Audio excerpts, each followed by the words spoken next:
Good afternoon, welcome to good health. మెడ నొప్పి, నడు నొప్పితో బాధపడుతున్నారా? వీటికి శస్త్రచికిత్స ఒకటే మార్గమా? సయాటికా సమస్యకి హోమియోపతిలో ఎటువంటి చికిత్స అందుబాటులో ఉందో మనకు తెలియజేయడానికి హోమియోకేర్ ఇంటర్నేషనల్ డాక్టర్ కవిత గారు మనతో పాటు ఉన్నారు. వారిని అడిగి మరిన్ని విషయాలు తెలుసుకుందాం. Hi doctor, good afternoon. Good afternoon doctor, ఈ మెడ నొప్పి, నడుము నొప్పి అనేది చాలా మందిని చాలా విధాలుగా ఇబ్బంది పెడుతూ ఉంటుంది. అండ్ మార్నింగ్ లేచిన దగ్గర నుంచి కూడా చాలా సఫర్ అవుతూ ఉంటారు. అసలు దీనికి రీజన్స్ ఏంటి? యాక్చువల్గా మనకు బాడీ కీల్ వెరీ ఇంపార్టెంట్. మనకి ఎనీ మూమెంట్ కావాలంటే మనకు జాయింట్ అనేది ఫ్రీగా మూమెంట్ అది ఇంపార్టెంటే. సో ఈ వెన్ను సమస్యలను అంటూ ఉంటాం. మెడ అండ్ నడుము నొప్పి కనుక తీసుకుంటే, so each and every joint ఫ్రీగా ఫ్లెక్సిబిలిటీ ఉండాలి అంటే ఆ జాయింట్ పర్టికులర్గా వర్క్ చేయాల్సిందే. Anything leading to over strain of the joint కానీ, డెఫిషియన్సీ కానీ, over use of the joints కానీ ఉండడం వల్ల ఏమవుతుంది అంటే ఈ వెన్ను సమస్యలు ఎక్కువ రావడం అని గమనిస్తాం. సో మన బాడీలో మొత్తం వెయిట్ అనేది ముఖ్యంగా మనకు బేసిక్ వెన్నుపూస దాని మీద ఎక్కువగా మనం చేస్తాం కాబట్టి వెయిట్ బేరింగ్ జాయింట్స్. సో ఎక్కడైతే అవి ఓవర్ స్ట్రెయిన్ అవుతాయో, అది మెడ ప్రాంతం అయితే మెడ, నడుము ప్రాంతం అయితే నడుమ, డ్యూ టు డెఫిషియన్సీ కావచ్చు, ఇంజురీసే కావచ్చు, ఎన్ని సర్జరీస్, లుంబార్ పంక్చరింగ్ వల్ల కూడా కావచ్చు, లేకపోతే ఒబెసిటీ అధిక బరువు ఉండడం వల్ల కూడా ఓవర్ స్ట్రెయిన్ అవ్వడం అండ్ ఓవర్ బర్డెన్ అవ్వడం వల్ల ఈ ప్రాబ్లమ్స్ వస్తాయి. దీనికి తోడు మనము రెగ్యులర్ యాక్టివిటీలో సెడెంటరీ యాక్టివిటీ అంటే కంటిన్యూస్ సిట్టింగ్ ప్రొఫెషన్స్ అంటే డెస్క్ వర్క్ ఎక్కువ చేసే వాళ్ళకి మోర్ దెన్ 6 hours 8 hours ఉండడం వల్ల, సిస్టమ్ వర్క్ ఎక్కువ చేయడం వల్ల ఏమవుతుంటే over strain of the neck region ఎక్కువ అవుతుంది. అండ్ డ్రైవింగ్ ప్రొఫెషన్స్లో కూడా లాంగ్ జర్నీ చేయడం వల్ల కూడా over strain on the neck and back. So దీనివల్ల ఏమవుతుంది, ఎర్లీ ఏజ్లోనే మనకు వెన్నుపూస సమస్యలు అయితే బట్ మెడ నొప్పి, నడుము నొప్పులు రావడం అని గమనిస్తున్నాం. వాటికి తోడు any injuries, at the same time auto immune disorders. కొన్ని రకాల ఆటో ఇమ్యూన్ అంటే ఇప్పుడు మనకు రుమటైడ్ ఆర్థరైటిస్ కూడా starts with lower lumbar spine నుంచి స్టార్ట్ అయ్యే ఛాన్సెస్ ఉంటాయి. అండ్ యాంక్లోజింగ్ స్పాండిలోసిస్ కూడా మనకు లుంబార్ స్పైన్ నుంచి స్టార్ట్ అయ్యే ఛాన్సెస్ ఉంటాయి. సో ముఖ్యంగా అయింది ఎనీ జాయింట్ పర్పస్ ఫ్లెక్సిబిలిటీ మన బాడీకి ఇవ్వడం. ఆ ఫ్లెక్సిబిలిటీలో తేడా రావడం అంటే స్టిఫ్నెస్ రావడం, ఫార్వర్డ్ బెండింగ్ కానీ, నెక్ మూవ్మెంట్ కానీ, లేకపోతే బ్యాక్ మూవ్మెంట్ కానీ తిరగాలంటే మొత్తం టోటల్ బాడీ మూవ్ చేయాల్సిన అవకాశం ఉన్న పరిస్థితులు కూడా ఏర్పడే అవకాశాలు ఎక్కువగా ఉంటాయి. So initially start with the stiffness only. Sprain అయిందేమో అని మనం నెగ్లెక్ట్ చేస్తుంటాం. దాని తర్వాత డిస్క్ బల్జెస్ కానీ, బోనీ గ్రోస్ కానీ రావడం వల్ల, కంప్రెషన్ అవ్వడం వల్ల, మెడ అయితే చేతులు లాగడం, తెమ్మిరి రావడం, గ్రిప్ లాస్, నడుమైతే కాళ్ళు లాగడం, తెమ్మిరి రావడం, అండ్ 5 నిమిషాలు నిలవలేని పరిస్థితి, 5 నిమిషాలు కూర్చోలేని పరిస్థితి కూడా మనకి ఏర్పడే అవకాశాలు ఉంటాయి. సో కొన్ని రకాల అంటే స్ట్రెస్ రిలేటెడ్తో పాటు, సెడెంటరీ యాక్టివ్తో పాటు, డెఫిషియన్సీతో పాటు మెడిసిన్ ఇండ్యూస్ కూడా మనం ఎక్కువ గమనిస్తుంటాం. సో అంటే మనకు యూసేజ్ అంటే అదర్ డిజార్డర్స్కి మనకి యూసేజ్ ఆఫ్ మెడికేషన్ అంటే స్టిరాయిడ్ యూసేజ్ వల్ల ఏమవుతుందంటే osteoporotic changes in our body. So triggering అంటే ట్రిగ్గరింగ్ ఫ్యాక్టర్ మనకి నెక్ అండ్ బ్యాక్ ఉండడం వల్ల అలాంటి మెడిసిన్ని కంటిన్యూగా more than 6 months or 1 year use చేయడం వల్ల కానీ వెన్నుపూస సమస్యలు వచ్చే ఛాన్స్ కూడా మనం ఎక్కువ గమనిస్తుంటాం. ఫీమేల్స్లో అయితే post hysterectomy cases, early menopause attain అయిన వాళ్ళు కానీ, గర్భసంచి తీసేసిన వాళ్ళ కానీ, ప్రీమేచ్యూర్ ఓవేరియన్ ఫెయిల్యూర్సే కానీ, లేకపోతే హార్మోనల్ థెరపీస్ కానీ తీసుకున్న వాళ్ళని ఎవడే సంఖ్య ఎక్కువ పెరుగుతుంది. సో అవి కూడా one of the basic reasons for ఈ డిజనరేషన్ చేంజెస్ రావడం కానీ, ఎర్లీగా అవ్వడానికి one of the basic causes అండి. ఓకే డాక్టర్, అయితే ఇప్పుడు మీరు చెప్పినట్టుగానే సెడెంటరీ లైఫ్ స్టైల్ ఒకటి, లైఫ్ స్టైల్లో వచ్చిన చేంజెస్ వల్ల ఈ బ్యాక్ అండ్ నెక్ పెయిన్ రావడానికి రీజన్స్ అంటున్నారు. అయితే నార్మల్గా వచ్చే బ్యాక్ అండ్ నెక్ పెయిన్కి అండ్ స్పాండిలోసిస్ మధ్య డిఫరెన్స్ ఏంటి? అసలు స్పాండిలోసిస్ అంటే ఏంటి? యాక్చువల్గా కొద్దిపాటి స్ట్రెయిన్ అంటే కొంచెం ఇంప్రాపర్ పొజిషన్లో పడుకోవడం వల్ల కానీ, ఆ పర్టికులర్ డేలో మనం వెయిట్ లిఫ్టింగ్ వల్ల కానీ స్ట్రెయిన్ అయితే కొంచెం పెయిన్ వచ్చే ఛాన్సెస్ ఉంటాయి. But it will be cured with in అంటే వాళ్ళ సిమ్టమ్స్ అయితే వెళ్ళిపోతాయి. సో విత్ ఇన్ 1/2 hour కానీ 1 hour కానీ రెస్ట్ తీసుకోగానే వెళ్ళిపోయే ఛాన్సెస్ ఉంటాయి. But it is repeating every weekly twice రావడం అట్లా కంటిన్యూస్ అవుతుంది అనుకోండి, అప్పుడు స్పాండిలోటిక్ చేంజెస్ రావడం అనేది మనం గమనిస్తుంటాం. ఇవి రెస్ట్ తీసుకున్న తగ్గలేని పరిస్థితి. ఇనీషియల్గా రెస్ట్ తీసుకుని తగ్గే చేంజెస్ ఉంటాయి. బట్ స్టిఫ్నెస్ రావడం, కళ్ళు తిరగడం, చేతులు లాగడం, తిమ్మిళ్ళు రావడం, ఇవన్నీ వన్ ఆఫ్టర్ అనదర్ వచ్చే రావడం అనేది గమనిస్తుంటాయి. ఈవెన్ రెస్ట్ తీసుకున్నా కూడా ఆ పెయిన్ పర్సిస్టింగ్గా ఉండే ఛాన్సెస్ ఉంటాయి. సో అంటే డిజీజ్ ప్యాథాలజీ పెరుగుతున్న కొద్దీ ఇప్పుడు నెక్ రీజన్లో అనుకోండి, ఫార్వర్డ్ బెండింగ్ అయితే వాళ్ళ కళ్ళు తిరిగే ఛాన్సెస్ ఉంటాయి. బ్యాక్వర్డ్ ఎక్స్టెన్షన్ అయినా కూడా, రొటేషన్ అయినా కూడా ఆ మూమెంట్ నెక్ ఇస్తే కనుక కళ్ళు తిరిగే ఛాన్సెస్ మనం గమనిస్తుంటాం. ఇవి ఎక్కువ ఆస్టియోపైటిక్ కాంప్లెక్స్ ఉండడం వల్ల, లేకపోతే ఏదో ఈరోజు సరిగా వర్క్ తినలేదు కదా అందుకోసం అని చెప్పి చాలామంది నెగ్లెక్ట్ చేస్తుంటారు. బట్ మోర్ యాక్సిడెంట్ ప్రోన్ ఈ గిడ్డినెస్ ఉండడం వల్ల మనకి ఎక్కువ ప్రాబ్లం అయ్యే ఛాన్సెస్ ఉంటాయి. దెన్ అప్పుడు కూడా స్టిఫ్నెస్ వచ్చిన, గిడ్డినెస్ వచ్చిన నెగ్లెక్ట్ చేస్తే అక్కడ ఉన్న ఆస్టియోపైటిక్ కాంప్లెక్స్ ఏర్పడడం, లేకుంటే డిస్క్ బల్జెస్ అయిపోయి మనకు C1 to C7 వర్టిబ్రస్ 7 ఉంటాయి. ఎనీ రీజియన్లో మనకి అది డిస్క్ బల్జ్ అయిపోయి కంప్రెషన్ అవ్వడం వల్ల ఆ పర్టికులర్ సైడ్ ఆఫ్ హ్యాండ్ లాగడం కానీ, తిమ్మిరి రావడం అని గమనిస్తుంటాం. సో లెఫ్ట్ సైడ్ వస్తే చాలామంది హార్ట్ ఇష్యూస్ అనుకుంటారు. అది కూడా మనకు రూల్ అవుట్ చేసుకోవాల్సిన అవకాశం ఉంటే కొంతమంది రైట్ సైడ్, కొంచెం లెఫ్ట్ సైడ్కి ఈ ప్రాబ్లం వచ్చే ఛాన్సెస్ ఉంటాయి. ఏదో పెయిన్ కిల్లర్ వేసుకోగానే వట్టిన్ లాంటి టాబ్లెట్స్ గిడ్డినెస్ తగ్గిపోయింది, పెయిన్ తగ్గిపోయింది అని చెప్పేసి నెగ్లెక్ట్ చేస్తూ ఉంటారు. ఇది స్టిల్ కొన్ని మంత్స్, ఇయర్స్ కనుక కంటిన్యూ అయిందనుకోండి, సో అదర్ కాంప్లికేషన్స్ రావడంతో పాటు ఈ డిజీజ్ పెథాలజీ లోపల పెరిగిపోయి మజిలార్ వీక్నెస్ రావడం గమనిస్తాం, మజిల్ వేస్టింగ్ అంటూ ఉంటాం. సో లెఫ్ట్ సైడ్ ఎఫెక్ట్ అయిందనుకో కంపేర్ రైట్ హ్యాండ్కి మనకి లెఫ్ట్కి మజిల్ వీక్నెస్ గమనించే ఛాన్సెస్ ఉంటాయి. ఆ స్టామినా కానీ ఆ స్ట్రెంత్ కానీ ఉండకపోయే ఛాన్సెస్ ఎక్కువగా ఉంటాయి. వీక్నెస్ గమనించి జస్ట్ లైక్ పెరాలిటిక్ వస్తే కనుక ఆ మజిల్ ఏ విధంగా అవుతుందో అలాంటి కండిషన్ కూడా వచ్చే ఛాన్సెస్ ఉంటాయి. సో యూసేజ్ నాన్ యూసేజ్ అయితే ఏ విధంగా ఉంటుందో అదే పర్టికులర్ డిజార్డర్లో ఈ డిజీజ్ వల్ల మనకి అది ప్రోగ్రెస్ అయ్యే ఛాన్సెస్ ఉంటాయి. ఇంకా కొన్ని రోజులైతే చేతులు మంటలు రావడం, తిమ్మిళ్ళు రావడం అండ్ గ్రిప్ లాస్. చిన్నపాటి వస్తువులు నాట్ ఈవెన్ 1 లీటర్ బాటిల్ని కూడా దే కాంట్ హ్యాండిల్, కింద పడేసే పరిస్థితి ఏర్పడడం.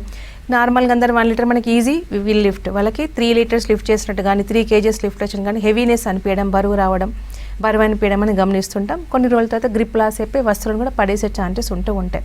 సో ఓవరాల్గా డిజీజ్ పెథాలజీ పరంగా starts with stiffness, giddiness, dragging pain, pulling pain, మంటలు, తిమ్మిర్లు అండ్ గ్రిప్ లాస్, మజిల్ వేస్టింగ్తో పాటు ఇలాంటి సమస్యలు వస్తూ ఉంటాయి. ఇవి మనకు స్పాండిలోసిక్ చేంజెస్లో దట్టు సర్వైకల్ రీజియన్లో అయితే మనం ఎక్కువ గమనించే ఛాన్సెస్ ఉంటూ ఉంటాయి. ఈ పెథాలజీ బట్టి ఇవన్నీ సిమ్టమ్స్ అందరిలో ఉండాలని లేదు. 1 or 2 సిమ్టమ్స్ ఇనీషియల్గా స్టార్ట్ అయిపోయి అప్పుడే కనుక మనకు జాగ్రత్త పడిస్తే ఇవన్నీ ప్రోగ్రెస్ కాకుండా కంట్రోల్ చేసుకొని రివర్స్ చేసుకునే ఛాన్సెస్ కూడా ఉంటాయి. అదే థింగ్స్ ఏం లేక మనకు లుంబార్ అనుకోండి, సో మామూలుగా అయితేనేమో రెస్ట్ తీసుకొని పడుకునే ఛాన్సెస్ తగ్గిపోయే ఛాన్సెస్ ఉంటాయి, స్ట్రెయిన్ అయినా ఓవర్ స్ట్రెయిన్ అయినా కూడా. బట్ పెథాలజీ కనుక once started disc involvement start అయింది అంటే స్టిఫ్నెస్ కంపల్సరీ రావడం. సో ఫార్వర్డ్ బెండింగ్ అయినా ఇబ్బంది, పడుకొని లెఫ్ట్ రైట్ మూమెంట్ అయినా రైట్ టు లెఫ్ట్ మూమెంట్ అయినా కష్టతరంగా ఉండే ఛాన్సెస్ మనం ఎక్కువ గమనిస్తుంటాం. అన్లెస్ రెస్ట్ తీసుకొని పెయిన్ మెడికేషన్ వేసుకుంటే కూడా పెయిన్ తగ్గిపోయే ఛాన్సెస్ ఉంటాం. అండ్ బెండింగ్తో పాటు కింద కూర్చోలేని పరిస్థితి, మెట్లకి దిగలేని పరిస్థితితో పాటు డిస్క్ బల్జ్ అయిపోయి అక్కడ మనకి బిగ్గెస్ట్ నర్వ్ ఉంటుంది సయాటిక్ నర్వ్ అనేది, అది కనుక కంప్రెషన్ అయితే either side of the leg dragging pain, pulling pain రావడం గమనిస్తాం. Heaviness, numbness, folding of legs కూడా మనకు చేసుకోలేని పరిస్థితి, కింద కూర్చోలేని పరిస్థితి ఏర్పడే అవకాశాలు ఉంటూ ఉంటాయి. అండ్ బర్నింగ్ సెన్సేషన్, అక్కడ కూడా మజిల్ వేస్టింగ్ స్టార్ట్ అవ్వడం. సో నాట్ ఈవెన్ 10 minutes నిలబడలేని పరిస్థితి, కూర్చోలేని పరిస్థితి, ఎప్పుడెప్పుడు పడుకుందామా కూర్చుందామా అనే సెన్సేషన్స్ వస్తూ ఉంటాయి. స్టిల్ ఇంకా దాన్ని నెగ్లెక్ట్ చేస్తే కనుక ఇదే నర్వ్ ఇన్వాల్వ్మెంట్ అనేది మనకి యూరినరీ బ్లాడర్ అండ్ రెక్టమ్ కూడా సప్లై చేస్తుంది. కాబట్టి అక్కడ కూడా ఫీమేల్స్లో చూస్తాం యూరినరీ ఇన్కాంటినెన్స్ ఎక్కువగా. మేల్స్లో అయితే కనుక క్రానిక్ కాన్స్టిపేషన్ గమనిస్తూ ఉంటాం. సో ఏజ్ రిలేటెడ్ వచ్చే ప్రాబ్లమ్స్ అన్ని మనకి ఎర్లీ ఏజ్లోనే రావడం అనేది గమనిస్తుంటాం. ఇవన్నీ సిమ్టమ్స్ కనుక ఒకటే పేషెంట్లో ఉంటే we can say it as a cauda equina syndrome. And disc bulge and prolapse condition వచ్చాయనుకోండి స్పాండిలోసిస్తో పాటు సింగిల్ మూమెంట్ కూడా వాళ్ళు చేయలేని పరిస్థితి అయిపోయి కంపల్సరీ బెడ్ రెస్ట్ అయినా వెళ్ళే కండిషన్స్ కూడా మనం గమనిస్తాం. సో ఇనీషియల్ స్టార్ట్స్ విత్ స్టిఫ్నెస్సే కదా నెగ్లెక్ట్ చేయకుంటే ఏం కాదు, చేస్తే కనుక ఇవన్నీ పెథాలజీ పరంగా పెరిగే ఛాన్సెస్ ఉంటాయి. కొన్ని మంత్స్ కావచ్చు, కొన్ని ఇయర్స్ కావచ్చు, వాళ్ళు depending upon there quality of life కానీ, వాళ్ళ లైఫ్ స్టైల్ ప్యాటర్నే కానీ, వాళ్ళకు ఉన్న అదర్ కోమార్బిడ్ కండిషన్స్ కానీ, వాళ్ళ healthy dietary habits, unhealthy dietary హ్యాబిట్స్ని బట్టి కూడా మనకు డిసైడ్ చేసే ఛాన్సెస్ ఉంటాయండి. డాక్టర్, అయితే కాజెస్ ఆఫ్ స్పాండిలోసిస్ గురించి ఇందాక మీరు చెప్పారు, అయితే వంశపారంపర్యంగా వచ్చే అవకాశం ఎంతవరకు ఉంటుంది పర్సంటేజ్ వైజ్ చూస్తే? యాక్చువల్గా more than 50% hereditary any arthritis runs in the family. So ముఖ్యంగా ఆస్టియో కానీ లేకపోతే ఎనీ అదర్ ఆటో ఇమ్యూన్ కూడా రన్ అయ్యే ఛాన్సెస్ ఉంటాయి. ఇది ఒకరికి ఉంటే కనుక కంపల్సరీ 50%, ఇద్దరికి ఉంటే మోర్ దెన్ 80% వచ్చే ఛాన్సెస్ ఉంటాయి. నాట్ ఓన్లీ ఇది అసలు టెండెన్సీ ఉంటే కనుక డెఫిషియన్సీస్ కాల్షియం మెటబాలిజం కానీ, థైరాయిడ్ కానీ, డయాబెటిక్ కానీ, లేకపోతే ఒబెసిటీ కానీ రన్ అవుతుంటే ఇండైరెక్ట్ ఇవి ట్రిగ్గరింగ్ అయిపోయి ఈ ప్రాబ్లమ్స్ మనకు వంశపారంగా రికరింగ్ అయ్యే ఛాన్సెస్ ఉంటాయి. వాళ్ళు ఎర్లీగా ప్రికాషన్ తీసుకున్నారనుకోండి, దే మే పోస్ట్ పోన్, ఆ ప్రాబ్లం రాకుండా కూడా రెక్టిఫై చేసుకునే ఛాన్సెస్ ఉంటాయండి. డాక్టర్, ఇప్పుడు ఏజ్ వైజ్ చూసుకున్నా కానీ ఇంత ముందుకు ఇప్పటికీ చాలా చేంజెస్ వచ్చాయి చాలా డిసీజెస్లో. అయితే ఈ పర్టికులర్గా స్పాండిలోసిస్ విషయానికి వస్తే ఇందాక మీరు అన్నారు sedentary life style and life స్టైల్లో చేంజెస్ అని. మీరు చూస్తున్న ఈ కేసెస్లో ఇంత ముందుతో కంపేర్ చేస్తే ఇప్పుడు కేసెస్ ఎలా ఉన్నాయి అండ్ ఏ ఏజ్ గ్రూప్ వాళ్ళకి ఎక్కువగా చూస్తున్నారు? సో ఇంతకుముందు ఓన్లీ మనకు 45 క్రాస్డ్ 50 క్రాస్డ్ ఏజ్ గ్రూప్ వాళ్ళని గమనించాలి. నవడేస్ 20+ కూడా లేకుండా స్కూల్ గోయింగ్ చిల్డ్రన్ కూడా మనం గమనిస్తున్నాం, కాలేజ్ గోయింగ్ చిల్డ్రన్ కూడా మనం ఎక్కువ గమనిస్తున్నాం. ఇవి ఎక్కువగా రావడం స్పాండిలోసిస్, ఎందుకంటే డెఫిషియన్సీ యాడ్ అయిపోయింది and along with that physical activity అనేది లేదు. ఇంతకుముందు స్కూలింగ్లో మనకి కంపల్సరీ డ్రిల్ అనేది, స్కూలింగ్లో ఎక్సర్సైజ్ అనేది కంపల్సరీ ఉంటుంది చిల్డ్రన్లో ఒక క్లాస్ పీరియడ్లో. But nowadays that is not there, only profession అంటే కూర్చుని కంటిన్యూగా రావడం, హెవీ వెయిట్ లిఫ్టింగ్, బుక్స్ ఆ విధంగా తీసుకోవడం, దానికి పాటు ఫిజికల్ ఇన్యాక్టివిటీ మ్యాక్సిమంతో పాటు జంక్ ఫుడ్తో పాటు ఒబెసిటీ ఎక్కువ రావడం and calcium food rich food తీసుకోకపోవడం, ఎర్లీ మార్నింగ్ వెళ్ళిపోవడం అండ్ ఈవినింగ్ నైట్ టైం తర్వాత సన్ ఎక్స్పోజర్ లేకుండా ఇలాంటి కండిషన్స్ ఎక్కువ అవుతున్నాయి. కాబట్టి ఫ్యామిలీలు రన్ అవుతున్నాయి. ఎర్లీ స్టేజ్లోనే మనకి థైరాయిడ్ లాంటి మెటబాలిజం డిజార్డర్స్ అని చిన్న ఏజ్లోనే గమనిస్తున్నాం. ఇది కూడా మనకి ఇండైరెక్ట్గా కాల్షియం మెటబాలిజం డిస్టర్బెన్స్ అయిపోయి ఆర్థరైటిస్ ఎర్లీగా ప్రోన్ టు, స్పాండిలోసిస్ ఎర్లీగా ప్రోన్ టు అయ్యే ఛాన్సెస్ ఉన్నాయి. సో నథింగ్ బట్ సెడెంటరీ సెంటరీ లైఫ్ స్టైల్ ఒకటి అండ్ ఫిజికల్ ఇన్యాక్టివిటీతో పాటు హెల్దీ డైట్ హ్యాబిట్స్ లేకపోవడం అండ్ డెఫిషియన్సీస్ ఎక్కువగా పెరుగుతున్నాయి. సో అవి బేసిక్ కన్సర్న్స్ కాబట్టి తొందరగా 22-25 ఏజ్ గ్రూప్లో ఎక్కువ గమనిస్తున్నాం. వాటికి తోడు ఆటో ఇమ్యూన్ డిజార్డర్స్ కూడా ఈ ఎర్లీ ఏజ్ గ్రూప్ వాళ్ళని వచ్చే ఛాన్సెస్ ఉంటాయి.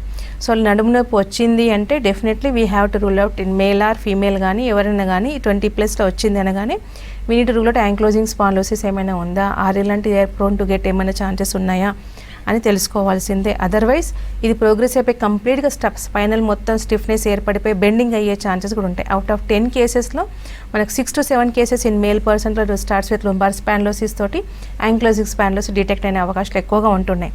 అండ్ ఇలాంటి కేసెస్లో మనకు family history is also very much important. అలాంటి కేసెస్ ఏమైనా ఉన్నాయా, ఎనీ హిస్టరీ ఆఫ్ ఆర్థరైటిస్ ఉందా, లేకపోతే డిజనరేటివ్ ఆర్థరైటిస్ ఉందా, ఎనీ అదర్ ఆర్థరైటిస్ ఉన్నా కూడా తీసుకోవడం వెరీ మచ్ ఇంపార్టెంట్. ఎందుకంటే ఇవన్నీ మనకి ఎర్లీ స్టోరీ డిటెక్ట్ అయిపోయి హెరిడిటీలో రన్ అయ్యే ఛాన్సెస్ ఉంటాయి. సో దాని ప్రకారం మనకి లైన్ ఆఫ్ ట్రీట్మెంట్ ఇచ్చిన డిజీజ్ ప్రోగ్రెస్ కాకుండా మ్యాక్సిమం బెనిఫిట్స్ పొందే ఛాన్సెస్ ఉంటాయి. సర్జికల్ వరకు వెళ్లకుండా ఈవెన్ దో అది ఆటోఇమ్యూన్ డిజార్డర్ అయినా కూడా నాన్ స్టీరాయిడ్ అంటే స్టీరాయిడ్ రిక్వైర్మెంట్ లేకుండానే మెడిసిన్స్తో రివర్స్ చేసుకునే ఛాన్సెస్ ఉంటుంటే పెథలాజికల్ మనకి రివర్స్ చేసుకునే పాసిబిలిటీస్ మనకి ఎక్కువగా ఉండే అవకాశం ఉంటాయి. సో ఈ ఎర్లీ ఏజ్ వాళ్ళ సఫరింగ్స్ ఎక్కువగా ఉంటున్నాయి కాబట్టి ఎంత ఎర్లీగా దాన్ని నెగ్లెక్ట్ చేయకుండా సో వాళ్ళ లైఫ్ స్టైల్ కొద్దిగా చేంజ్ చేసుకుంటూ డిజీజ్ పెథాలజీ కనుక స్టార్ట్ అయితే డెఫినెట్లీ అంతే హెల్దీ అంటే మెడికేషన్స్ అనే choosing of the system is also very much important. Pain తగ్గుతుంది కదా ఎందుకులే అని చెప్పేసి పెయిన్ కిల్లర్ వేసుకొని ఉండకుండా by it is coming what is basic pathology behind it అనేది తెలుసుకొని దాని ప్రకారం ప్రాబబుల్ మెడికేషన్ కనుక ప్రాపర్గా వాడితే అది ఇలాంటి కండిషన్స్ ప్రోగ్రెస్ కాకుండా కంప్లీట్గా రివర్స్ అయ్యే ఛాన్సెస్ ఉంటాయి without any side effects. Okay doctor, ఇప్పుడు మీరు చెప్పారు 30+ ఏజ్ నుంచి కూడా ఇంకా చిన్న పిల్లల నుంచి కూడా వస్తుంది 20+ ఏజ్ అని అన్నారు. ఓకే 30-20 ఈజ్ ఓకే, ఎందుకంటే వాళ్ళు ఆల్రెడీ గ్రోన్ అప్. సో చిన్న పిల్లలకి వస్తుంది అని అన్నారు కదా, దీన్ని ఎంత సీరియస్ గా తీసుకోవాలి? ఇలాంటి డిస్టర్బెన్సెస్ ఫేస్ చేస్తున్నా అంటే వాళ్ళు ఇంకా గ్రో అవ్వాలి, పెరగాలి, ఇంకా వాళ్ళకి చాలా ఫ్యూచర్ ఉండింది కదా, వాళ్ళకి మీరేం చెప్తారు? సో ఎనీ మెటబాలిక్ డిజీజ్ అంటే ఎక్కువ ఇవి థైరాయిడ్ ఉన్న డిజార్డర్స్ ఉన్న వాళ్ళకి, ఇప్పుడు హైపోథైరాయిడ్ చిల్డ్రన్లో డిటెక్ట్ అయిన వాళ్ళకి డెఫినెట్లీ వాళ్ళకి మ్యాక్సిమం ఒబేస్ సైడ్ ఎక్కువగా వెళ్ళే ఛాన్సెస్ ఎక్కువగా ఉంటుంటాయి. దానివల్ల ఇండైరెక్ట్గా ఫిజికల్ ఇన్యాక్టివిటీ కనుక యాడ్ అయిపోయింది అనుకోండి డెఫినెట్గా నా కాళ్ళు నొస్తున్నాయి, స్కూల్ గోయింగ్ చిల్డ్రన్ కూడా కాళ్ళు నొస్తున్నాయి, లాగుతున్నాయి, తిమ్మిలు వస్తాయని చెప్తూ ఉంటారు. సో వాళ్ళు నెగ్లెక్ట్ చేయకుండా ప్రాపర్గా చెకప్ అంటే చిన్నపిల్లలు ఎక్కువ డెఫిషియన్సీస్ ఎక్కువగా ఉంటూ ఉంటాయి. Other than pathology initial start అయిన దానికంటే అవి ఎర్లీగా డిటెక్ట్ చేసుకొని కాల్షియం సప్లిమెంట్స్ కానీ విటమిన్ డి సప్లిమెంట్స్ కానీ ప్రాపర్గా చెక్ చేసుకొని డెఫిషియన్సీ ఉంటే ఇచ్చారనుకోండి. అండ్ ఫిజికల్ యాక్టివిటీ డెఫినెట్గా they need to. So running కానీ థ్రెడ్మిల్ లాంటివి కానీ లేకపోతే సైక్లింగ్ లాంటిది కానీ యోగా కానీ సూర్య నమస్కారాలు కానీ ఎనీ ఫిజికల్ యాక్టివిటీ కనుక పెంచితే అది ఒబేస్ సైడ్ నుంచి ట్రిగ్గరింగ్ ఫ్యాక్టర్ తగ్గే ఛాన్సెస్ ఉంటాయి. Deficiencies they need to cover with the calcium and vitamin D deficiency ఉంటాయి కనుక అండ్ సన్ ఎక్స్పోజర్ ఆల్సో. సూర్య నమస్కారం మనకు సన్ ఎక్స్పోజ్ చేయడం వల్ల కూడా ఇలాంటి కండిషన్స్ రాకుండా ఉంటే డెఫిషియన్సీ కవర్ అవుతాయి కాబట్టి.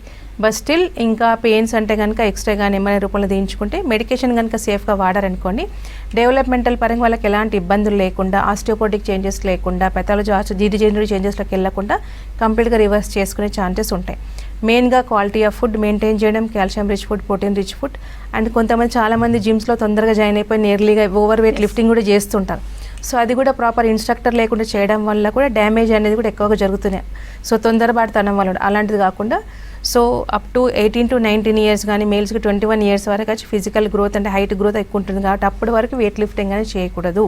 సో ప్రాపర్గా నార్మల్ ఎక్సర్సైజ్ చేస్తూ ఉంటే వాళ్ళకి ఎలాంటి స్పైనల్ ఇష్యూస్ రాకుండా కరెక్షన్ చేసుకునే పాసిబిలిటీస్ ఉంటాయి. యాజ్ యూజువల్ వాళ్ళ హైట్ నార్మల్గా పెరిగే ఛాన్సెస్ ఉంటాయి. సో కొన్ని రకాల స్ట్రెచ్ ఎక్సర్సైజ్ చేసుకుంటూ మెడికేషన్ కనుక వాడితే so healthy spine and healthy bones ఉండే ఛాన్సెస్ వాళ్ళకి ఉంటాయండి. సో ఫ్యూచర్లో మెడిసిన్ రిక్వైర్మెంట్ లేకుండా కూడా చూసుకోవచ్చు వాళ్ళకి. అయితే డాక్టర్ లంబర్స్ అండ్ సర్వైకల్ రెండు చూసుకుంటే ఏది ఎక్కువ ఇబ్బంది పెడుతుంది, ఎక్కువ డిస్టర్బెన్స్ ఏది కలిగిస్తుంది, అంటే తగ్గడానికి ఎక్కువ టైం ఏది తీసుకుంటుంది రెండిట్లో? యాక్చువల్గా లుంబార్ సర్వైకల్ అనే దానికంటే osteophytic formation and disc formation, disc bulges. So ఆ రెండిట్లో మనకు neck is very much important organ, lower back కూడా మనకి ఇంపార్టెంట్. ఆ విధంగా పార్ట్ అని కాకుండా సో మన డీజనరేటివ్ చేంజెస్లో 2 వెరైటీస్ ఉంటాయి. One is boning growth, nothing but osteophytic complex అంటాం. సో వర్టిబ్రల్ అరుగుదల వల్ల స్పైక్స్ లాగా ఏర్పడతాయి, బీక్స్ లాగా, ప్యారెట్ బీక్స్ లాగా ఏర్పడే ఛాన్సెస్ ఉంటాయి మనకి నెక్ రీజన్లో కానీ లోయర్ స్పైన్లో కానీ. సో అలాంటి వాటిలో ఏమవుతుంటే కంప్లీట్గా there is no space in between the 2 vertebrae అయిపోయి దెర్ ఈజ్ సివియర్గా స్టిఫ్నెస్ ఏర్పడే ఛాన్సెస్ ఉంటాయి. అది సో మెడిసిన్కి రెస్పాండ్ అవ్వడం కష్టమే, surgery also can't help in those people. So ఎలాంటి సిచ్యువేషన్ అయినా కూడా వాళ్ళకి కాంట్ హెల్ప్. అందుకని ankylosing spondylosis very much danger అని చెప్తున్న రీజన్ అది అక్కడ జరిగే పెథాలజీ అదే. లిస్థిసిస్ అంటాం మనకు, ఆ listhesis case is very much dangerous condition. So దాంట్లో ప్రోగ్నోసిస్ కూడా వెరీ బ్యాడ్ ఉండే ఛాన్సెస్ ఉంటాయి.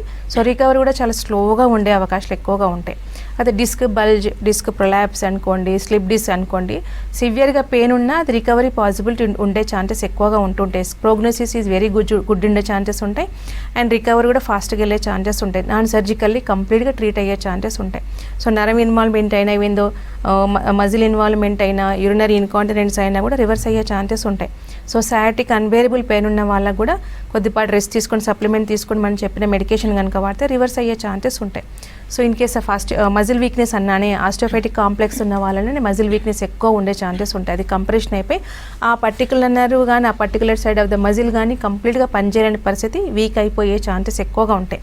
అది we can gain in days or months, కొన్ని ఇయర్స్ తరబడి మెడికేషన్ వాడాల్సిన అవకాశాలు ఎక్కువగా ఉంటాయి. బట్ స్టిల్ ఒరిజినాలిటీ అనేది దే మే మిస్. ఒక 80% రికవరీ మాత్రమే ఉండే ఛాన్సెస్ ఉంటాయి ఆస్టియోపైటిక్ కాంప్లెక్స్ ఉండే కేసెస్లో. బట్ పెథాలజీ ప్రోగ్రెస్ అనేది అక్కడికి ఆపేయచ్చు. బట్ అలా అందుకోసమని ఎంత ఎర్లీగా దాన్ని డిటెక్ట్ చేసుకొని మనకు ఎంత డిస్క్ వల్ల ఉందా, ఆస్టియోపైటిక్ కాంప్లెక్స్ ఉందా, ప్రోగ్నోసిస్ ఎర్లీగా కనుక్కొని ప్లాన్ ఆఫ్ ట్రీట్మెంట్ కనుక తీసుకుంటే అలాంటి సఫరింగ్స్ లేకుండానే 100% కరెక్షన్ చేసుకునే పాసిబిలిటీస్ ఉంటాయండి. ఓకే డాక్టర్, ఈ మెడ నొప్పి కానీ నడుము నొప్పి కానీ వచ్చినప్పుడు చాలా వరకు ఇంట్లో రెమెడీస్ లేదంటే రెస్ట్ తీసుకుంటే సరిపోతుంది, మెడ నొప్పి వస్తుంది కదా ఇలా పెడదాం, లేదంటే ఎవరో చెప్పారు ఇలా ఈ ఎక్సర్సైజ్ చేస్తే తగ్గిపోతుంది, ఇలా మనం ఇంట్లోనే చేస్తూ ఉంటారు. దీన్ని ఎంత సీరియస్గా తీసుకోవాలి? ఇలా నెగ్లెక్ట్ చేయడం వల్ల ఫ్యూచర్లో ఎలాంటి హెల్త్ ఇష్యూస్ వచ్చే అవకాశం ఉంటుంది? యాక్చువల్లీ అయితే ఎక్సర్సైజ్ ప్రతి ఒక్కరికి ఇంపార్టెంటే, అట్లానే ఓవర్ చేయకూడదు. ఎవరు ఏది చేయాలో అదే చేయాల్సిన అవకాశం ఉంటుంది. ఇప్పుడు ఒబేస్ పీపుల్కి చెప్తాం they need to avoid treadmill. In general treadmill is good, చేయండి చెప్తుంటాం. బట్ కొన్ని కండిషన్స్లో ఒబేస్ పీపుల్కి we need to avoid. Same thing ఇప్పుడు గిడ్డినెస్, ఇప్పుడు సర్వైకల్ స్పాండిలోసిస్ చాలామంది స్ట్రెచింగ్ ఎక్సర్సైజ్ చేయండి అని చెప్తుంటాం. టీవీలో మీరే చెప్పినారు కానీ మేడం బయట వాళ్ళు చెప్పినారు కదా అని చెప్తుంటారు. So consultation is very much important. So what is the pathology ఏముంది, మీకున్న సిమ్టమ్స్ ఏమున్నాయి, మీకేంది పర్టికులర్గా అనేది ఆ స్ట్రెచ్ ఎక్సర్సైజ్ ఇంపార్టెంట్. ఇప్పుడు గిడ్డినెస్ ఉన్న వాళ్ళకి they need to avoid. So anti clock wise movements కానీ, క్లాక్ వైజ్ మూమెంట్ కానీ అలాంటి చేయకూడదు. స్ట్రెచ్ ఎక్సర్సైజ్ కూడా చేయకూడదు అన్లెస్ అంటే గిడ్డినెస్ తగ్గే వరకు. అదర్వైజ్ ఇంకా డిజీజ్ ప్యాథాలజీ చాలా ప్రోగ్రెస్ అయ్యే ఛాన్సెస్ ఉంటాయి, కళ్ళు తిరిగి పడిపోయే ఛాన్సెస్ ఉంటాయి. సో అక్కడ కంప్రెషన్ ఆఫ్ నర్వ్ అయిపోయి సర్క్యులేషన్ టు ద బ్రెయిన్ అది కంప్లీట్గా ఆగిపోయే అవకాశం ఉంటాయి. కాబట్టి సో డిస్క్ బల్జ్ ఉన్నంత వరకు నో ప్రాబ్లం, చేతులు లాగడం తిమ్మిరొచ్చేంత వరకు no problem, they can do the exercise. But other giddiness ఉన్న వాళ్ళకి they need to avoid neck exercise completely. వాళ్ళు కంపల్సరీ మ్యాండేటరీగా సర్వైకల్ కాలర్ యూజ్ చేయాల్సిందే. నాట్ ఈవెన్ ఎక్సర్సైజే కాకుండా వాళ్ళు సడన్ మూమెంట్స్ ఆఫ్ నెక్ కూడా దే నీడ్ టు అవాయిడ్. అందుకోసం కాలర్ అనేది యూజ్ చేయాల్సిన అవకాశాలు ఎక్కువగా ఉంటాయి. సిమిలర్ థింగ్ మనకు లుంబార్ కూడా అంతే అండి. లుంబార్ స్పాండిలోసిస్ ఉన్న కేసెస్ కూడా లుంబార్ బెల్ట్ అనేది యూజ్ చేయడం, support is very much important. మనకు తెలియకుండానే కొన్ని వేల మూమెంట్స్ మనం చేస్తూ ఉంటాం. సో బాడీ ఫ్రీగా ఉన్నంత వరకు ఈచ్ అండ్ ఎవరి మనకు తెలియకుండానే మనకు అన్కాన్షియస్గా వెళ్ళిపోతుంటాయి. But when it is suffering వచ్చింది అనుకోండి, సింగిల్ మూమెంట్ కూడా కష్టతరం అయ్యే ఛాన్సెస్ ఉంటాయి. సో అలాంటి కండిషన్స్ పెథాలజీ తగ్గుతాను కాదు, సపోర్ట్ అనేది తీసుకోవాల్సిన అవకాశాలు ఉంటాయి. ఫార్వర్డ్ బెండింగ్ కానీ, కింద కూర్చోవడం కానీ, వెయిట్ లిఫ్టింగ్ కానీ, మెట్లెక్కి దిగడం కానీ they need to avoid. So నడుము నొప్పి ఉన్న వాళ్ళు కూడా they need to avoid treadmill లాంటి ఎక్సర్సైజ్ అవాయిడ్ చేయాలి. Cycling is okay. And even the full sciatica pain ఉన్న వాళ్ళు, ఒబేస్ ఉన్న వాళ్ళు they need to avoid walking also, fast brisk walk also they need to avoid. So కాకపోతే పడుకొని కొన్ని రకాల ఎక్సర్సైజ్ చేయడం అనేది ఉంటుంది, అంటే స్ట్రెచ్ ఎక్సర్సైజ్. అవి చేయడం వల్ల ఇబ్బంది ఏమీ ఉండదు. అది పేషెంట్ టు పేషెంట్ డిఫర్ అయ్యే ఛాన్సెస్ ఉంటాయి. అలాంటి ఎక్సర్సైజ్ డైట్ చార్ట్ మేము చెప్పడం అనేది జరుగుతూ ఉంటుంది. అలాంటి ప్రికాషన్ తీసుకుంటూ కనుక మెడికేషన్ కనుక వాడితే ప్రాపర్ వేలో మనకి ట్రీట్ అయ్యే ఛాన్సెస్ ఉంటాయి. నాకు పెయిన్ తగ్గింది కదా అని పెయిన్ కిల్లర్ వేసుకొని చాలామంది వెయిట్ లిఫ్టింగ్ చేస్తూ ఉంటారు. డిస్క్ బల్జ్ నుండి అది ప్రొలాప్స్కి వెళ్ళే ఛాన్సెస్ ఉంటాయి. But disease next level progress అయ్యే ఛాన్సెస్ ఉంటాయి. సో పెయిన్ తగ్గగానే so you should not be happy unless until అది రివర్స్ అయిపోయి కంప్లీట్గా నార్మల్గా అయితేనే ఈవెందో నార్మల్గా అయినంత వరకు ప్రికాషన్ తీసుకోవాల్సిందే. ఆ exercise we need to continue that. So pain తగ్గడం అనేది కాకుండా డిస్క్ బల్జ్ నార్మల్ పొజిషన్లో అయిన నర్వ్ కంప్రెషన్ తగ్గిపోయి ఇలాంటి ఇన్కాంటినెన్స్ లాంటి సిమ్టమ్స్ కానీ, నమ్నెస్ లాంటి సిమ్టమ్స్ కానీ తగ్గాలి. సో అందుకనే doctor supervision is very much important అని అంటూ ఉంటాం. సో ఫిజిషియన్ ఇంపార్టెంటే డూస్ అండ్ డోంట్స్ చెప్పడానికి. సో పక్క వాళ్ళకి నడుము నొప్పి వచ్చింది కదా, వాళ్ళ చేసి తగ్గింది, వాళ్ళకి వచ్చింది కానీ చేయడం అనేది that is wrong thing. But precaution తీసుకోవడంలో ఇబ్బంది లేదు, కానీ ఇలాంటి ఎక్సర్సైజ్ చేయడంలో కానీ, వెయిట్ లిఫ్టింగ్ చేయడంలో కానీ, మెడికేషన్ వాడడంలో కానీ మీకు మీ పెథాలజీ డిఫరెంట్ కాబట్టి కంపల్సరీ అన్లెస్ అంటే ఫిజిషియన్ని చెక్ చేసుకొని దాని తర్వాత ప్రికాషన్ స్టార్ట్ చేయడం, మెడిసిన్ స్టార్ట్ చేయడం అనేది చేయడం ఇంపార్టెంట్ అండి. అయితే డాక్టర్ డెస్క్ జాబ్స్ అంటే కంపల్సరీ కూర్చొని వర్క్ చేయాలి. అయితే ఇక్కడ సిట్టింగ్ పోస్చర్ కానీ లేదంటే పడుకునేటప్పుడు స్లీపింగ్ పోస్చర్ కానీ ఈ సర్వైకల్స్ ఆర్ లుంబార్ స్పాండిలోసిస్ రావడానికి ఎంతవరకు కారణం అవుతాయి అంటారు? సో యాక్చువల్గా మనకు 30 to 40% ఇవన్నీ ట్రిగ్గరింగ్ మెయింటైనింగ్ కాజెస్లో ఇవి వస్తూ ఉంటాయి. సో స్ట్రైట్ పోస్చర్లో కూర్చుంటే మనకు స్పైనల్ పొజిషన్ అనేది ప్రాపర్గా ఉండే ఛాన్సెస్ ఉంటాయి కాబట్టి ఓవర్ స్ట్రెయిన్ కాకుండా ఉండే ఛాన్సెస్ ఎక్కువగా ఉంటుంటాయి. నరిష్మెంట్ టు ద స్పైన్ అనేది ప్రాపర్గా ఉండే ఛాన్సెస్ ఉంటాయి. బట్ అబ్నార్మల్ పోస్చర్లో కంటిన్యూ కూర్చోవడం కూడా one of the triggering factor. లేని వాళ్ళకి రావచ్చు, ఉన్న వాళ్ళకి అది పెరిగే ఛాన్సెస్ ఎక్కువగా ఉంటుంది కాబట్టి at the same time continuous sitting also they need to avoid. Continuous sitting అంటే every half an hour they need to give a break. Normal ఒక 5 minutes వాక్ చేసి మళ్ళీ వర్క్ చేసుకునే chance. Profession we can't avoid, అలాంటి కొద్దిపాటి precaution తీసుకోవాలి. Same thing neck అయినా అంతే. ఇప్పుడు సిస్టమ్ వర్క్ చేసిన ఏది చేసిన కంటిన్యూస్ స్ట్రెయిన్ కాకుండా ఎవ్రీ హాఫ్ అన్ అవర్ కానీ every 15 minutes give a break to the neck. Normal movement చేసుకుంటూ ఉంటే ఇబ్బంది లేకుండా ఉండే ఛాన్సెస్ ఉంటాయి ఇవి వైల్ సిట్టింగ్ పొజిషన్లో కానీ.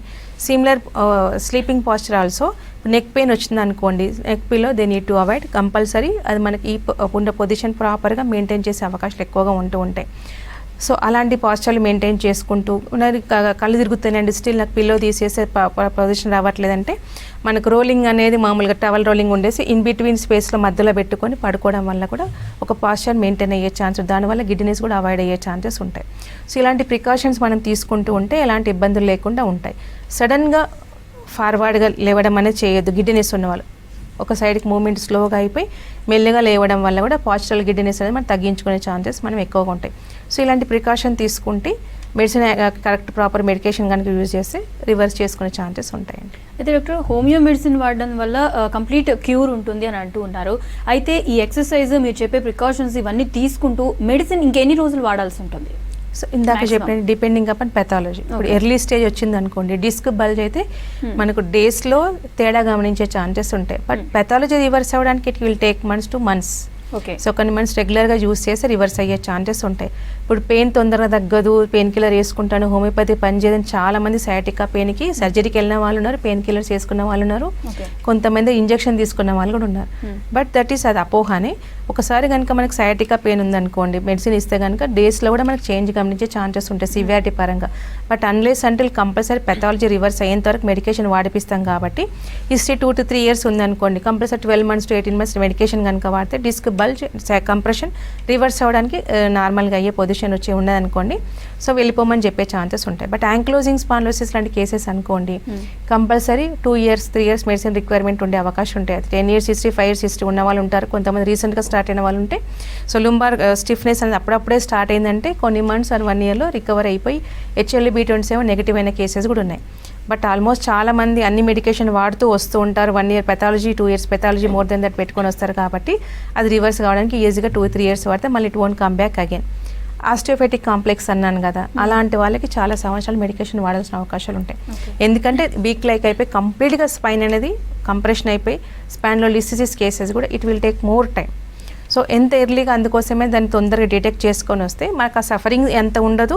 సో మెడిసిన్ కూడా అంత ఎక్కువ రిక్వైర్మెంట్ లేకుండా చేసుకునే ఛాన్సెస్ ఉంటాయి. కొంతమందికి మంత్స్, కొంతమందికి ఇయర్స్ రిక్వైర్మెంట్ ఉండే అవకాశం ఉంటాయి. బట్ రిలీఫ్ ఆఫ్ పెయిన్కి సంవత్సరాలు పట్టదండి. రిలీఫ్ మీకు డే టు డే లైఫ్లో మీకు day to day every hourly change కానీ డేస్లో చేంజ్ ఉండే ఛాన్సెస్ ఉంటాయి. 5%, 10%, 20%, 30%, 40%. బట్ రివర్స్ రావద్దు. పెథాలజీ కంట్రోల్తో పాటు కరెక్షన్ అవ్వడానికి it will take time. And negative రావడానికి కూడా కరెక్షన్ అయ్యే ఛాన్సెస్ ఉంటాయండి. డాక్టర్ అయితే మీరు మెడిసిన్ ఇస్తారు, వాళ్ళు వెళ్తారు, మెడిసిన్ వాడతారు, క్యూర్ అవుతూ ఉంటుంది, మళ్ళీ తెచ్చుకుంటారు, మళ్ళీ ఇలా జరుగుతూనే ఉంటుంది. రివ్యూకి ఎప్పుడు రావాలంటారు? ఎందుకంటే ఇప్పుడు మీరు చెప్పిన దాన్ని బట్టి అయితే 18 months అన్నారు, 6 months అన్నారు, 2 years, 5 years ఇలా వాళ్ళ ప్యాథాలజీని బట్టి చేంజ్ అవుతూ ఉంటుంది అంటారు. రివ్యూకి కరెక్ట్ టైం ఏంటి, ఎప్పుడు వస్తే మంచిది అంటారు రివ్యూ? యాక్చువల్గా అయితే మనకి every 15 days once depending upon pain పరంగా ఉండే ఛాన్సెస్ ఉంటాయి. మంత్లీ వన్స్ విజిట్స్ ఉండే ఛాన్సెస్ ఉంటాయి. సో కొన్ని ఇనిషియల్ అయితే ఎర్లీ విజిట్స్ పెట్టుకునే ఛాన్సెస్ ఎక్కువ ఉంటాయి. పెయిన్ ఎక్కువ ఉన్న వాళ్ళకి డిపెండింగ్ అపాన్ చేంజ్ అయ్యే ఛాన్సెస్ ఉంటాయి. But in generally monthly once review will be better. So monthly once వచ్చి వాళ్ళ ఫీడ్బ్యాక్ చెప్పిన కొద్దీ మెడికేషన్ చేంజ్ చేయడం అనే ఛాన్సెస్ ఎక్కువ ఉంటుంటాయి. అండ్ డిపెండింగ్ అపాన్ పెథాలజీ బట్టి ఎవ్రీ 4 months కానీ ఎవ్రీ 6 months కానీ so report will be change. ఎలా అంటే ఫిజికల్ బాడీ వాళ్ళ పేషెంట్ సిమ్టమాటికల్ ఏ విధంగా తగ్గుతుంది, at the same time report wise also disease pathology ఎంతవరకు రివర్స్ అవుతుంది, ఇంకా డ్యూరేషన్ ఎంత రిక్వైర్మెంట్ ఉంది, దాని ప్రకారం ఫర్దర్ వి ప్రోగ్రెస్ అయ్యే ఛాన్సెస్ ఉంటాయి. And blood test also every 4 months కానీ 6 months కానీ చేయడం అనేది జరుగుతుంది. సో ఆ విధంగా రెగ్యులర్ విజిట్స్ వస్తూ ఉంటారు. మనకి emergency calls also we will attend. So మనకు సర్వీస్ ఉన్న పీపుల్ ఉంటారు కాబట్టి వాళ్ళు చేసుకొని మెడికేషన్ వచ్చి చేంజ్ చేసుకునే పాసిబిలిటీస్ కూడా ఉంటూ ఉంటాయి. అండ్ ఎక్సర్సైజ్ కూడా ఎవ్రీ మంత్ చెప్తూ ఉంటారు, ఫీడ్బ్యాక్ చెప్పడం అనేది జరుగుతూ ఉంటుంది. వాళ్ళు చేస్తున్నారా చేయలేదా అని చెప్పేసి management part also day 1 it's మనం చెప్తాం కాబట్టి అలాంటి ప్రికాషన్స్ అనేది మనకు ఎర్లీగానే చెప్తాం. సో వాళ్ళ ప్రోగ్రెస్ ఏ విధంగా ఉంది, మెడిసిన్ ఇచ్చిన తర్వాత monthly reviews and 15 days reviews ఉండే అవకాశం ఉంటే వాళ్ళు they need to visit and recheck the medication and ఏ విధంగా ఉంది, సిమ్టమాటిక్ రిలీఫ్ అనేది బెటర్ ఉందా, 30% బెటరా, 20% బెటరా, అసలు బెటర్ లేదా, పెరిగిందా. సో దాని ప్రకారం we will change the doses and give to the patients. Sciatica వచ్చినప్పుడు ఎలా గుర్తించాలి డాక్టర్? ఎలాంటి సిమ్టమ్స్ వల్ల ఇది సయాటికా అని తెలుస్తుంది? సో యాక్చువల్గా మనకు లుంబార్ పెయిన్ అనగానే డ్రాగింగ్ పెయిన్ అనగానే సయాటికా కాకపోవచ్చు. చాలా మందికి సో వెరికోజ్ వీన్స్ వల్ల కూడా సిమిలర్గా పెయిన్ వచ్చే ఛాన్సెస్ ఉంటాయి. సో సూపర్ఫిషియల్ వీన్స్ ఉండే ఏర్పడే ఛాన్సెస్, కొంత డీప్ వీన్స్ ఉంటే మాత్రం ఏర్పడకపోయే ఛాన్సెస్ ఉంటాయి.